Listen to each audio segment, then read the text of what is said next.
Hello everyone, welcome to my channel. So guys, आज हम MSc second semester spectroscopy का topic ले रहे हैं, spin densities and McConnell relationship. काफ़ी ज़्यादा इंपॉर्टेंट टॉपिक है गाइस, हमेशा एग्जाम में आता है और ये टॉपिक हमेशा लॉन्ग आंसर टाइप क्वेश्चन में आता है, इसलिए इसको आपको अच्छे से कंप्लीट करके जाना है एग्जाम देने के लिए। और चैनल पर नहीं तो प्लीज़ चैनल को सब्सक्राइब कर दीजिएगा, क्योंकि मैं एमएससी केमिस्ट्री ऑल सेमेस्टर के नोट्स अपलोड करते रहती हूँ, हिंदी इंग्लिश मिक्स। और एमएससी केमिस्ट्री की नोट्स परचेज करना हो ऑल सेमेस्टर की, तो उसके लिए आप मुझे व्हाट्सएप पे मैसेज कर सकते हैं। डिस्क्रिप्शन में व्हाट्सएप नंबर शेयर कर दिया है, तो चेक ज़रूर कीजिएगा। चलिए देखते हैं आगे स्पिन डेंसिटीज। तो ये सार की सहायता से कॉम्प्लेक्स की संरचना एंड बहुत से ऑर्गेनिक एटम्स की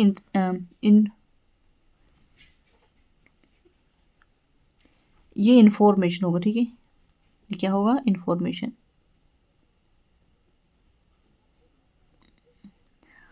हाँ, तो क्या कह रहे हैं कि इस एएसआर की सहायता से कॉम्प्लेक्स की संरचना एंड बहुत से ऑर्गेनिक एटम्स की information and identification microwave coupling कोष्ठक की सहायता से की जा सकती है। ठीक है, क्या कह रहे हैं यहाँ पे? जो एएसआर इलेक्ट्रॉन स्पिन रेजोनेंस की सहायता से हम क्या कर सकते हैं? कॉम्प्लेक्स की संरचना एवं बहुत से ऑर्गेनिक एटम्स जो होते हैं उनकी इंफॉर्मेशन और आइडेंटिफिकेशन माइक्रोवेव कपलिंग कॉन्स्टेंट की सहायता से हम ले सकते हैं। ठीक है, इसकी जो जानकारी है, डिटेल्स है, वो हम ले सकते हैं। अब हाइड्रोजन एटम में प्रेजेंट अनपेयर्ड इलेक्ट्रॉन की डेंसिटी आई के संबंध में स्पष्ट है कि इलेक्ट्रॉन मॉलिक्यूल में होता है एंड कहीं नहीं। मतलब कि ये सिर्फ कहाँ होता है? जो इलेक्ट्रॉन मॉलिक्यूल में होता है एंड कहीं नहीं होता है। ठीक है, अब ये इसको अच्छे से समझेंगे तो हमको समझ में आएगा। अब हाई पॉसिबिलिटी में कॉम्प्लेक्स कोष्ठक का मैग्नीट्यूड इलेक्ट्रॉन डेंसिटी के डायरेक्टली संबंधित होता है, जिसे निम्नानुसार लिखते हैं। जैसे कि यहाँ पे ए बराबर आर पी। अब यहाँ पे देखते हैं आगे, इसको नाम दे दिया हमने समीकरण नंबर 1। अब ये क्या है? यहाँ पे ए है एक कॉम्प्लेक्स कांस्टेंट है और पी क्या है? यहाँ पे इलेक्ट्रॉन डेंसिटी है। ठीक है, तो हाइड्रोजन के लिए पी क्या होगा? 1 होगा और फिर इसका इलेक्ट्रॉन और ए बराबर हम यहाँ पर लिखेंगे 8π/3। और ये क्या है? GeB। ये किसका फॉर्मूला है? ये हैमिल्टोनियन, स्पिन हैमिल्टोनियन का है। ठीक है, ये फॉर्मूला ये कहाँ से है? स्पिन हैमिल्टोनियन क्या यहाँ पे हमने फॉर्मूला यूज़ किया है। ठीक है, आ रहा है समझ में? इसको नाम दे देंगे हम समीकरण नंबर 2। अब आगे देखते हैं। इस प्रकार अबोव इक्वेशन में पी रो का मापन अनपेयर्ड इलेक्ट्रॉन की स्पिन डेंसिटी की वैल्यू प्राप्त करने के लिए कर सकते हैं। ठीक है, आ रहा है समझ में? इस प्रकार स्पष्ट है कि एएसआर के द्वारा किसी एटम के अनपेयर्ड इलेक्ट्रॉन के स्पिन डेंसिटी ज्ञात कर ऑर्गेनिक और इनऑर्गेनिक कॉम्प्लेक्स की संरचना की पहचान हम कर सकते हैं। ठीक है, आ रहा है समझ में? आगे देखते हैं। आगे है spin density and McConnell relationship. तो ईएसआर टेक्निक एनएमआर की तरह मॉलिक्यूल में फंक्शनल ग्रुप के अरेंजमेंट के बारे में इंफॉर्मेशन प्रोवाइड करती है। ठीक है, क्या कह रहा है? इसमें टेक्निक एनएमआर की तरह मॉलिक्यूल में फंक्शनल ग्रुप के अरेंजमेंट के बारे में इंफॉर्मेशन प्रोवाइड करती है, यद्यपि यह अनपेयर्ड इलेक्ट्रॉन डेंसिटी के डिस्ट्रीब्यूशन के डिटरमाइन का पालन करती है। ठीक है, अब मॉलिक्यूल में सभी एटम तथा कुछ केसेस में फ्री रेडिकल की शेप की मुख्य पैरामीटर जो इलेक्ट्रॉन न्यूक्लियस इंटरेक्शन के मैग्नीट्यूड को प्रभावित करते हैं और न्यूक्लियस एयर पर इलेक्ट्रॉन स्पिन डेंसिटी देता है। ठीक है, आगे देखते हैं। Quantum mechanical consideration of the electron और न्यूक्लियस इंटरेक्शन शो दैट।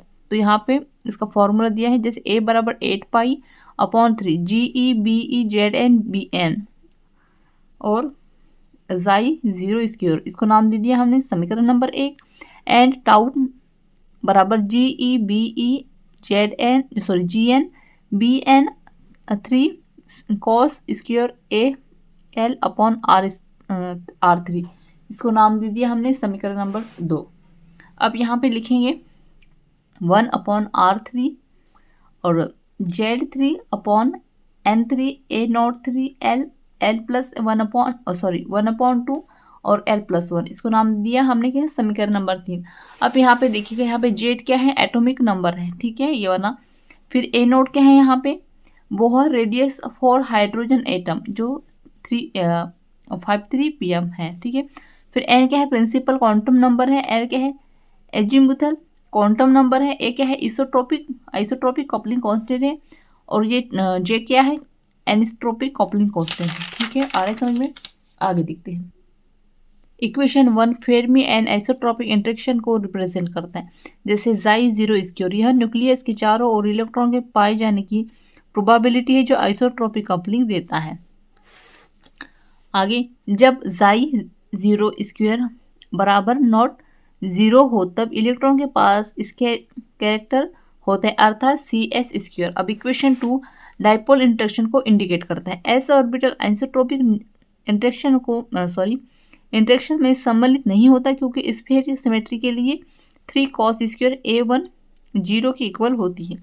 यदि एक unpaired electron P Z orbital में है तब टाउ 2 बराबर 4/5 GeBe Bn 1/r3 इसके बराबर ZB0। इसको नाम दिया क्या हमने, समीकरण नंबर 4। एंड Gx बराबर -2/5 GeBe Bn 1/r3 बराबर -B05, वेयर GB0 क्या है और B0 क्या है, एनिस्ट्रोपिक कपलिंग कांस्टेंट है एटॉमिक ऑर्बिटल के लिए।